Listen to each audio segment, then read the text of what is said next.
नमस्कार साथियों, चैनल में पुनः आप सभी का स्वागत है। देखते हैं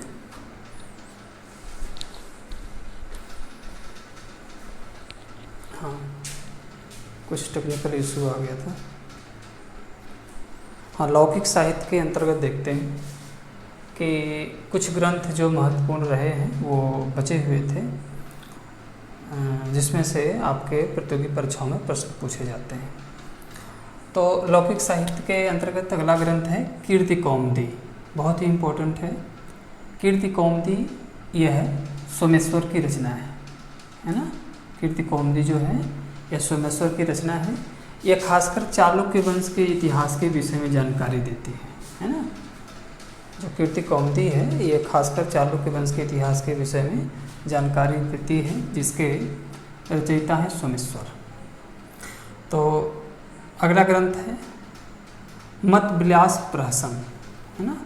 मत विलास प्रहसन ये भी इम्पोर्टेंट है।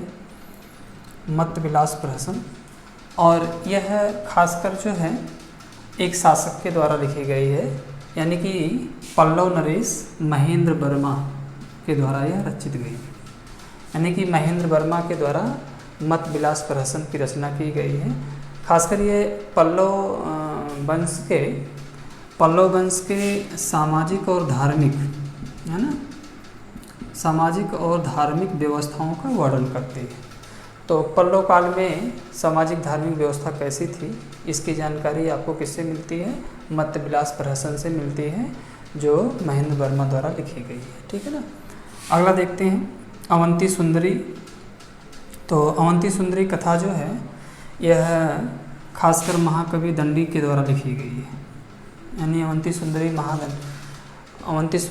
जो कथा है यह ग्रंथ दंडी के द्वारा लिखी गई है। यह भी जो है पल्लव के इतिहास के विषय में जानकारी देती है ना। तो पल्लव वंश के इतिहास के विषय में इससे भी जानकारी मिलती है। तो मत विलास प्रहसन भी और अवंती सुंदरी। अगला ग्रंथ देखते हैं पृथ्वीराज विजय। बहुत ही इम्पोर्टेंट है। तो पृथ्वीराज विजय जो है ये खासकर कश्मीरी पंडित जयानक के द्वारा लिखी गई है ना। जयानक के द्वारा लिखी गई है पृथ्वीराज विजय। तो पृथ्वीराज विजय जयानक की रचना है। यह खासकर पृथ्वीराज तृतीय के विषय में जानकारी देती है ना। अगला ग्रंथ है गौड़बहो। तो गौड़बहो जो है यह वाक्पति राज की रचना है। तो वाक्पति राज की रचना है जो प्राकृत भाषा में लिखी गई है, और ख़ासकर यह कन्नौज नरेश यशो वर्मा के विजय के विषय में जानकारी देती है।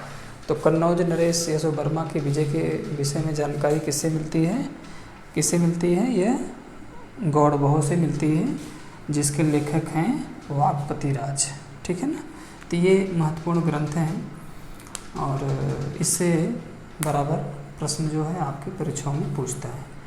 तो ग्रंथ से भी पूछता है, लेखक से पूछता है, कभी कभी ये पूछ देता है कि ये किस वंश के विषय में जानकारी देती है।